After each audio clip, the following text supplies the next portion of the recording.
Titik terang dari kebuntuan dalam negosiasi kedua negara terlihat saat David Lilienthal, seorang mantan ketua Tennessee Valley Authority dan Komisi Energi Atom Amerika Serikat, berkunjung ke Pakistan dan India pada Februari 1951. Hasil dari kunjungannya itu membuat David menulis sebuah artikel yang berisikan rekomendasi yang terkait dengan masalah kedua negara. Dalam rekomendasinya, David mengusulkan bagaimana Sungai Indus harus diperlakukan, dieksploitasi, dan dikembangkan dalam unit tunggal. Pembiayaannya diberikan oleh India, Pakistan, dan Bank Dunia dan akan dikelola secara bersama-sama. Pada saat itu, David yakin bahwa air yang tersedia di daerah aliran sungai akan cukup untuk memenuhi kebutuhan kedua negara, meskipun dalam studi selanjutnya keyakinan David itu keliru. Tapi usulan dari David ini setidaknya memberikan pandangan baru mengenai bagaimana masalah ini dapat diselesaikan. Pendekatan teknis dan data saintifik dan pelibatan pihak ketiga yang mungkin diperlukan sebagai penyedia kebutuhan finansial menjadi opsi yang layak untuk dipertimbangkan.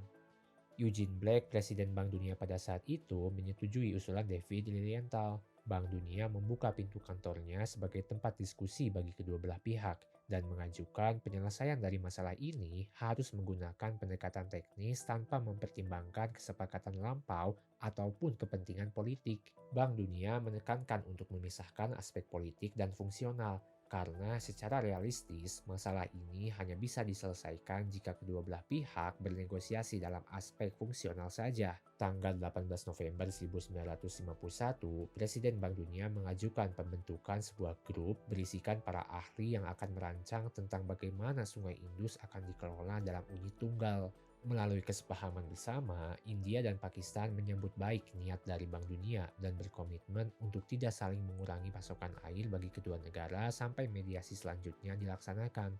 Awalnya, Bank Dunia mengajukan sebuah rencana komprehensif yang berisikan pengembangan bersama sepanjang daerah aliran Sungai Indus. Ekspektasi dari Bank Dunia ini memang terlihat prematur. Tentunya usulan ini tidak didukung oleh kedua belah pihak. Lagi-lagi kedua negara tetap pada egonya masing-masing. Pakistan bersikeras dengan pendapatnya tentang hak historis atas air dari Sungai Indus, dan India meyakini jejak sejarah tentang pendistribusian air Sungai Indus tidak berpengaruh apapun terhadap nasib masa depan atas Sungai Indus. India justru mengusulkan basis baru mengenai pendistribusian air di Sungai Indus. Inti dari usulannya adalah seluruh anak sungai yang ada di timur akan menjadi milik Pakistan, sedangkan di barat adalah milik India. Bahkan sebagai mediator, Bank Dunia pernah meminta Pakistan dan India untuk membuat sebuah proposal masing-masing. Entah apa maksud dari tujuan permintaan ini, karena sudah barang tentu proposal mereka akan bertolak belakang satu sama lain. Maka dapat disimpulkan dengan mudah bahwa rencana untuk mengelola Sungai Indus dalam satu unit tunggal hanyalah sebuah utopia belaka. Solusi alternatif lain untuk masalah ini adalah pembagian kuantitatif air bagi kedua negara, atau dengan kata lain, ini berarti perlunya penggunaan pendekatan batas-batas politik kedua negara. Walaupun begitu, Bank Dunia memastikan bahwa pembagian air ini dihasilkan dari analisis para insinyur, bukan atas desakan dari kedua belah pihak. Akhirnya, setelah negosiasi panjang selama 2 tahun, perjanjian ditandatangani oleh kedua belah pihak dalam perjanjian yang dinamai dengan Indus Water Treaty.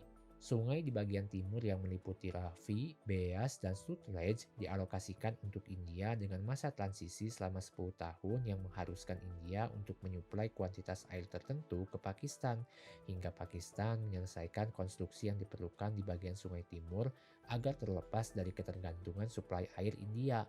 Sementara itu, sungai di bagian barat yang meliputi Indus, Jhelum, dan Chenab dialokasikan untuk Pakistan.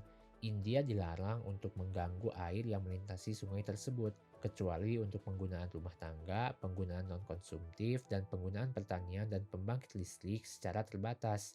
Indus Water Treaty mengakui bahwa India dan Pakistan sama-sama memiliki kepentingan untuk mengembangkan sungai-sungai yang ada secara optimal. Karenanya, pintu kerjasama dan kolaborasi selalu terbuka. Perjanjian ini juga menyepakati kedua negara untuk berbagi data yang berkaitan dengan manajemen sungai. Jika salah satu pihak berencana untuk membuat sebuah proyek di sungai, pihak yang lain diwajibkan untuk diinformasikan dengan memberikan data sekomprehensif mungkin. Indus Water Treaty adalah perjanjian yang begitu kompleks. Maka dibentuklah Permanent Indus Commission yang terdiri dari satu komisioner India dan satu komisioner Pakistan yang masing-masing bertugas sebagai representatif dari kedua negara. Komisi ini bertugas untuk memastikan implementasi Indus Water Treaty. Selain itu, Indus Basin Development Fund juga dibentuk untuk mendanai konstruksi kanal di daerah aliran Sungai Indus. Terlepas dari rivalitas kedua negara yang tak jarang berujung pada konflik bersenjata, Indus Water Treaty dipandang sebagai kesepakatan pembagian air yang paling kompleks dan sukses dalam sejarah dunia. Setidaknya kesepakatan ini memikul tanggung jawab untuk memenuhi kebutuhan hidup bagi 1,6 miliar orang di kedua negara. Dan di Pakistan sendiri, jaringan Sungai Indus berkontribusi untuk menyuplai air untuk kebutuhan produksi makanan sebesar 90% dari total. Baru-baru ini, tanggal 25 Januari 2023, India menuntut modifikasi atas perjanjian yang sudah berumur lebih dari setengah abad ini. Inti masalahnya adalah India ingin membangun proyek pembangkit listrik tenaga air di Sungai Indus, Jhelum, dan Chenab, yang mana di bawah perjanjian itu Pakistan memiliki hak penuh atas air di sungai tersebut, dan perjanjian itu membatasi apa yang dapat India lakukan. Sejak ditandatanganinya perjanjian hingga memasuki tahun 2000-an, frekuensi ketegangan kedua belah pihak tidak pernah menunjukkan tanda-tanda penurunan, mengingat semua hulu dari jaringan Sungai Indus berlokasi di India mengakibatkan kemungkinan tindakan sepihak oleh India untuk menutup aliran air ke Pakistan tidak pernah terelakkan.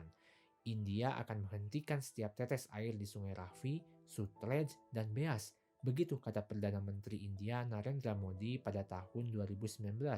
Maka semua kemungkinan bisa saja terjadi di kondisi geopolitik dunia yang tidak stabil. अब वो बूंद बूंद पानी रोक करके मैं पंजाब के जम्मू कश्मीर के हिंदुस्तान के किसानों के लिए वो पानी लाने के लिए कृत संकल्प